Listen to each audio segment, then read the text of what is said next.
Hi ಎಲ್ಲರಿಗೂ welcome back to Richie ವ್ಲಾಗ್ಸ್ಗೆ. ಇವತ್ತು ನಾ ಮಧ್ಯಾಹ್ನದಿಂದನೇ ವ್ಲಾಗ್ನ ಸ್ಟಾರ್ಟ್ ಮಾಡೀನಿ ರೀ. ಇವತ್ತು ನಮ್ಮ ಮನ್ಯಾಗ ಸ್ವಲ್ಪ ಮಾವಿನಕಾಯಿ ತಂದಿದ್ರು. ನಾನು ಫಸ್ಟ್ ಟೈಮ್ ಉಪ್ಪಿನಕಾಯಿ ಹಾಕ್ಬೇಕಂತ ಮಾಡಾಕತ್ತೀನಿ ರೀ.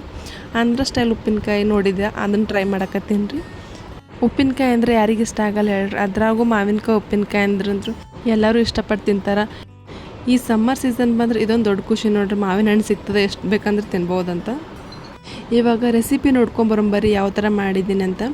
ಇವು ಸಣ್ಣ ಸಣ್ಣದಾಗಿ ಒಂದು 6 ಮಾವಿನಕಾಯಿ ಇದ್ದು ರೀ.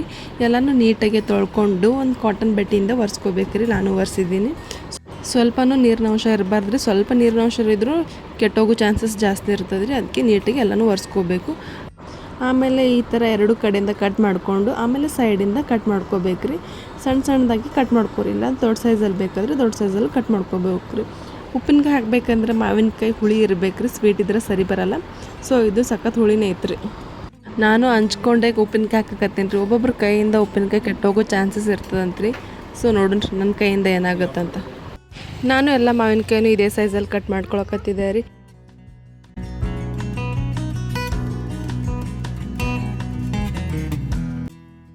ಸೊ ಫೈನಲಿ ಎಲ್ಲ ಮಾವಿನಕಾಯಿನೂ ಕಟ್ ಮಾಡೋದೈತ್ರಿ. ಇವಾಗ ಮಸಾಲ ರೆಡಿ ಮಾಡ್ಕೋಬೇಕ್ರಿ. ಇದಕ್ಕೆ ಜಾಸ್ತಿ ಸಾಸಿವೆ ಬೇಕಾಗುತ್ತೆ. ಸೊ ನಾನಿಲ್ಲಿ ಈ ಗ್ಲಾಸಿನಿಂದ ಒಂದು ಫುಲ್ ಗ್ಲಾಸು ಸಾಸಿವೆ ತೊಗೊಂಡಿನಿ ರೀ.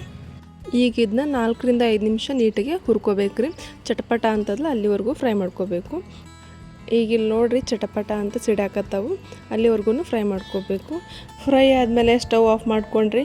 ನಾನಿಲ್ಲಿ 1 ಟೇಬಲ್ ಸ್ಪೂನು ಮೆಂತ್ಯಕಾಳು ತೊಗೊಳಕತ್ತೀನಿ ರೀ. ತೊಗೊಂಡು ಬಿಸಿ ಮಾಡ್ಕೋಬೇಕಷ್ಟೇ, ಜಾಸ್ತಿ ಏನಿಲ್ಲ. ಸೊ ಈಗ ಸ್ವಲ್ಪ ಹೊತ್ತು ತಣ್ಣಗಾಕ್ಬಿಡ್ರಿ. ಇಲ್ಲೊಂದು ತಣ್ಣಗಾಗಿತ್ತು, ಅದಕ್ಕೆ ನಾನು ಇಲ್ಲಿ ಜಾರಿಗೆ ಹಾಕೊಳಕತ್ತಿದ್ದೆ ರೀ. ಸೊ ಇವಾಗ ಪೌಡರ್ ಮಾಡ್ಕೋಬೇಕ್ರಿ. ಜಾಸ್ತಿ ಸಾಫ್ಟೇನು ಮಾಡ್ಕೋಬಾರ್ದು, ತರಿಯಾಗಿ ಇರಬೇಕು ರೀ. ಇಲ್ಲಿ ನೋಡಿರಿ ನಾ ಯಾವ ಥರ ಮಾಡೀನಿ ಅಂತ. ಇಷ್ಟ ಆದರೆ ಸಾಕು ನೋಡಿರಿ ಮಸಾಲ. ಸೊ ಇವಾಗಂತೂ ಮಸಾಲ ರೆಡಿ ಆಯ್ತು ರೀ. ಇನ್ನು 2 ನಿಮಿಷದಾಗ ಉಪ್ಪಿನಕಾಯಿ ಆಗುತ್ತೆ ರೀ. ಇವಾಗ ಒಂದು ಕಡಾಯಿಗೆ ಎಲ್ಲ ಮಾವಿನಕಾಯಿನೂ ಹಾಕ್ಬಿಟ್ಟು, ಆವಾಗಲೂ ಪೌಡ್ರ್ ಮಾಡಿಟ್ಟಿದ್ದಲ್ರಿ ಸಾಸಿವೆದು, ಇವಾಗ ಅದನ್ನ ಹಾಕ್ಬಿಟ್ಟು 1 ಟೇಬಲ್ ಸ್ಪೂನ್ ಹಿಂಗೆ ಹಾಕೋಬೇಕು ರೀ. ಆಮೇಲೆ ಅರಶಿನ, ಅಚ್ಚ ಖಾರದ ಪುಡಿ ರೀ. ನಾನಿಲ್ಲಿ 1.5 ಬಟ್ಲ ಅಚ್ಚ ಖಾರದ ಪುಡಿ ಹಾಕೊಳಕತ್ತೀನಿ ರೀ. ನೀವು ನೋಡ್ಕೊಂಡು ಹಾಕೋರಿ. ಆಮೇಲೆ ಉಪ್ಪು ಸ್ವಲ್ಪ ಜಾಸ್ತಿನೇ ಹಾಕೋಬೇಕು ರೀ. ಉಪ್ಪು ಹಾಕ್ಕೊಂಡು ಎಲ್ಲನೂ ನೀಟಾಗಿ ಮಿಕ್ಸ್ ಮಾಡ್ಕೋಬೇಕು ರೀ. ಇವಾಗ ಡ್ರೈ ಇರಬೇಕಾದ್ರೆ ನೀಟಾಗಿ ಮಿಕ್ಸ್ ಮಾಡ್ಕೋಬೇಕು ರೀ. ಆಮೇಲೆ ಆಯಿಲ್ ಹಾಕಬೇಕಾಗುತ್ತೆ, ನೀಟಾಗಿ ಮಿಕ್ಸ್ ಆಗೋಲ್ಲ. ಅದಕ್ಕೆ ಇಲ್ಲಿ ನಾನು ಮಿಕ್ಸ್ ಮಾಡ್ಕೊಳಕತ್ತಿದ್ದೆ ರೀ.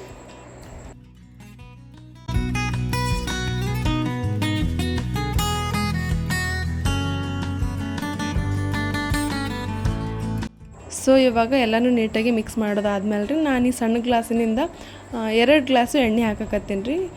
ಎಣ್ಣೆ ಸ್ವಲ್ಪ ಜಾಸ್ತಿನೇ ಬೇಕು ರೀ. ನಿಮಗೆ ಬೇಕಿದ್ರೆ ಸ್ವಲ್ಪ ಕಡಿಮೆನೂ ಹಾಕೋರಿ. ಇವಾಗ ಎಣ್ಣೆ ಎಲ್ಲ ಹಾಕಿಬಿಟ್ಟು ನೀಟಾಗಿ ಮತ್ತೊಮ್ಮೆ ಮಿಕ್ಸ್ ಮಾಡ್ಕೋಬೇಕು. ನಾನು ಸ್ವಲ್ಪ ಹಾಕಿಬಿಟ್ಟು ಮಿಕ್ಸ್ ಮಾಡಿದೆ ರೀ. ಭಾಳ ಡ್ರೈ ಅನ್ಸಕತ್ರಿ. ಮತ್ತೊಮ್ಮೆ ಸ್ವಲ್ಪ ಎಣ್ಣೆ ಹಾಕಿ ನೀಟಾಗಿ ಮಿಕ್ಸ್ ಮಾಡ್ಕೊಂಡೆ ರೀ. ಆಯ್ತು ನೋಡಿರಿ, ಇಷ್ಟೇ ಸಿಂಪಲ್ ಅದ ಆಂಧ್ರ ಸ್ಟೈಲ್ ಉಪ್ಪಿನಕಾಯಿ. ಇವಾಗ ರೆಡಿ ಆಯ್ತು ರೀ. ನೋಡಾತಿರಲ್ಲ ಎಷ್ಟು ಚಂದ ಕಾಣಿಸಕತ್ತದ ಅಂತ. ಉಪ್ಪಿನಕಾಯಿ ರೆಡಿ ಮಾಡಿಬಿಟ್ಟು ಡೈರೆಕ್ಟಾಗಿ ಸ್ಟೋರ್ ಮಾಡ್ಕೋಬೇಡ್ರಿ. 1-2 ದಿನ ಕಡಾಯಿಗೆ ಬಿಟ್ಟು ಅವಾಗ ಕೈ ಆಡಿಸ್ಕೊಂಡಿರ್ಬೇಕು ರೀ. ನಾನು ಇಲ್ಲಿ 1-2 ದಿನ ಕಡಾಯಿಗೆ ಬಿಟ್ಟು ಅಷ್ಟೇ ಕೈ ಆಡ್ಸಾಕತ್ತಿದ್ದಾರೆ. ಇಲ್ಲಿ ನೋಡಿರಿ ಫೈನಲಾಗಿ ಸೆಕೆಂಡ್ ಡೇ ಯಾವ ಥರ ಬಂದಿತ್ತಂತ ನೋಡಿರಿ. ಎಣ್ಣೆ ಎಲ್ಲ ಎಷ್ಟು ಬಿಟ್ಕೊಂಡತಾನೆ ಅಂತ ಟೇಸ್ಟ್ನು ಮಾಡಿ ನೋಡಿದೆ ರೀ. ಸೂಪರಾಗಿ ಬಂದಿತ್ತು. ನೀವು ಮಿಸ್ ಮಾಡ್ಕೋಬೇಡ್ರಿ, ಈ ರೆಸಿಪಿನ ಟ್ರೈ ಮಾಡಿರಿ. ನಾನು ಇವಾಗಿಲ್ಲಿ ಜಾರ್ನೆಲ್ಲ ತೊಳ್ಕೊಂಡು ನೀಟಾಗಿ ಒರೆಸ್ಕೊಂಡು ಸ್ಟೋರ್ ಮಾಡ್ಕೊಳಕತ್ತಿದ್ದಾರೆ.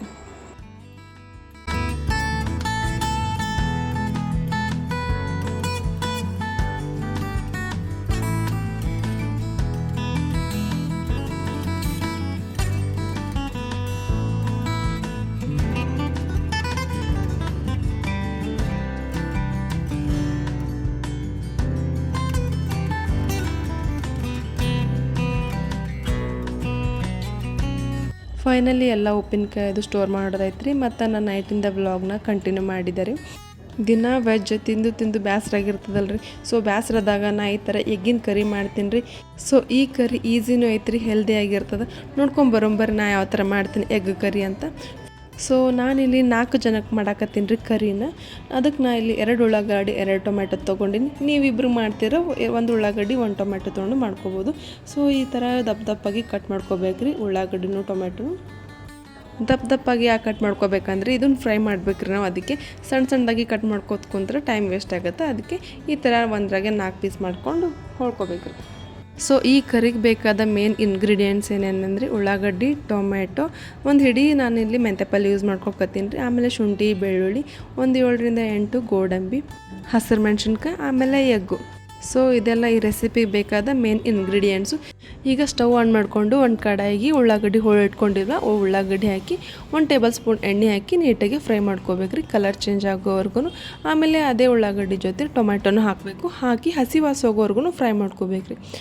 ಆಮೇಲೆ ಶುಂಠಿ, ಬೆಳ್ಳುಳ್ಳಿ, ಹಸಿಮೆಣ್ಸಿನ್ಕಾಯಿ, 7ರಿಂದ 8 ಗೋಡಂಬಿನ ಹಾಕ್ಕೊಂಡು ನೀಟಾಗಿ ಫ್ರೈ ಮಾಡ್ಕೊರಿ 2 ನಿಮಿಷ.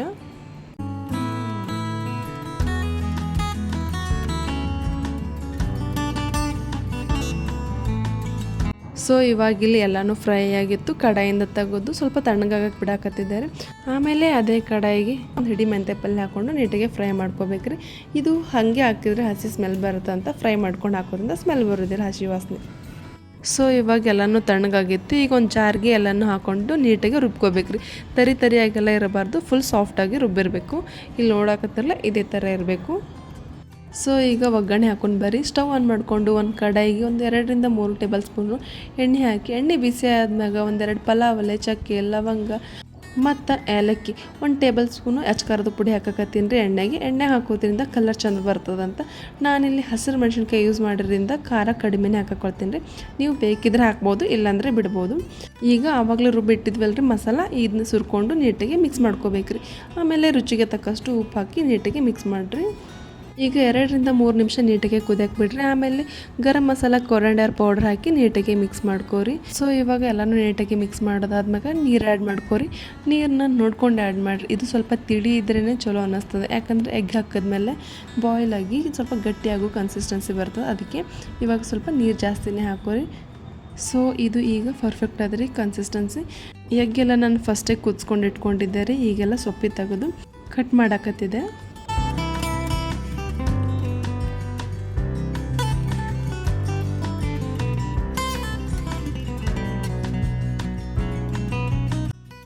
ಸೊ ನೀವು ಬೇಕಿದ್ರೆ ಇಲ್ಲಿ 1 ಎಗ್ಗಲ್ಲಿ ಈ ಥರ 2 ಪೀಸಾಗಿ ಕಟ್ ಮಾಡ್ಕೋಬೋದು. ನಾನು ಸ್ವಲ್ಪ ಡಿಫ್ರೆಂಟ್ ಈ ಥರ ಸ್ಲೈಸಾಗಿ ಕಟ್ ಮಾಡ್ಕೊಳಕತ್ತೀನಿ ರೀ. ನಿಮಗೂ ಈ ಥರ ಬೇಕಂದರೆ ಕಟ್ ಮಾಡ್ಕೋಬೋದು. ಯಾವ ಥರ ಕಟ್ ಮಾಡಿದ್ರು ಟೇಸ್ಟ್ ಮಾತ್ರ ಸೇಮ್ ಇರುತ್ತೆ, ಏನೂ ಚೇಂಜ್ ಆಗೋಲ್ಲ. ಸೊ ಇವಾಗ ಎಲ್ಲನೂ ಕಟ್ ಮಾಡಿದ ಆದಮೇಲೆ ಗ್ರೇವಿಗೆ ನೀಟಾಗಿ ಸ್ಲೋ ಆಗಿ ಆ್ಯಡ್ ಮಾಡ್ಕೋಬೇಕ್ರಿ. ಇದನ್ನು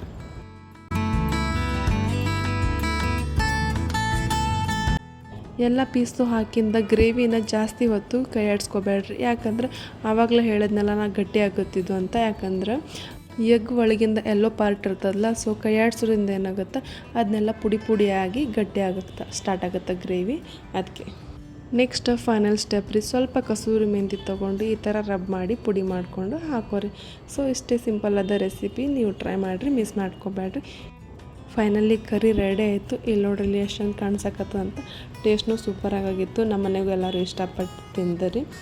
ನಾವು ಹೊಸದಾಗಿ ಏನೋ ಒಂದು ರೆಸಿಪಿ ಮಾಡಿದಾಗ ಮನೆಯವರೆಲ್ಲ ಅದು ತಿಂದು ಚಲೋ ಆಗೈತೆ ಅಂತ ಹೇಳಿದ್ರೆ ನಮ್ಗೆ ಎಷ್ಟು ಖುಷಿ ಆಗುತ್ತಲ್ಲ. ನೆಕ್ಸ್ಟ್ ಟೈಮ್ ಏನೋ ಮಾಡಬೇಕು ಡಿಫ್ರೆಂಟ್ ಅಂತ ಇನ್ನೂ ಕ್ಯೂರಿಯಾಸಿಟಿ ಬರುತ್ತೆ. ಸೊ ನಮ್ಮ ಮನೆಗೆ ಏನಂದ್ರೆ ನಾನು ಏನು ಮಾಡಿದ್ರು ಇಷ್ಟಪಟ್ಟು ತಿಂತಾರೆ ಅದನ್ನು. ಸೊ ನಮ್ಮದು ಊಟ ಅದೆಲ್ಲಾಗಿತ್ತು. ಸ್ವಲ್ಪ ಕ್ಲೀನಿಂಗ್ ಕೆಲಸ ಎಲ್ಲ ಇತ್ತು.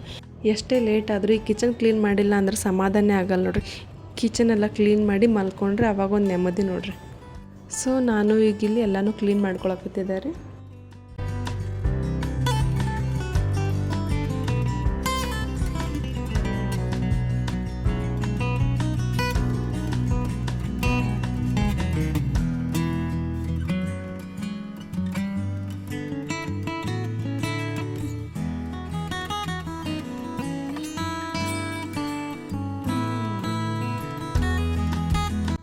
ಸೊ ಈ ವ್ಲಾಗ್ನ ಇಲ್ಲಿಗೆ ಎಂಡ್ ಮಾಡಕತ್ತೀನಿ ರೀ. ಇದಾಗಿತ್ತು ಈ ಒಂದು ವ್ಲಾಗ್.